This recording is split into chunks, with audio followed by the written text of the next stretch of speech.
আসসালামু আলাইকুম এভরিওয়ান, তাপস এন্টারপ্রাইজে সকলকে স্বাগতম। এই যে আমাদের ৮০% পুকুর, যেটাতে সিপির দ্রুত বর্ধনশীল পাঙ্গাস মাছ আছে, যার সাইজ বর্তমানে 1 কেজি প্লাস।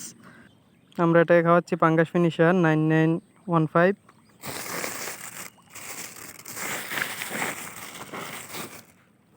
এই যে পাঙ্গাস ফিনিশার।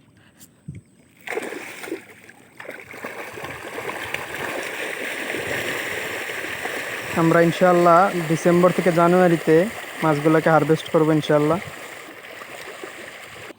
সকলে আমাদের ফার্মের জন্য দোয়া করবেন। আর এটাতে আমাদের সিপির পাঙ্গাস এবং তেলাপিয়া দুটোই একসাথে নার্সিং করছি। পাঙ্গাস বড় পাঙ্গাসগুলো হারভেস্ট করার পর এগুলো চাষে দেবো ইনশাআল্লাহ।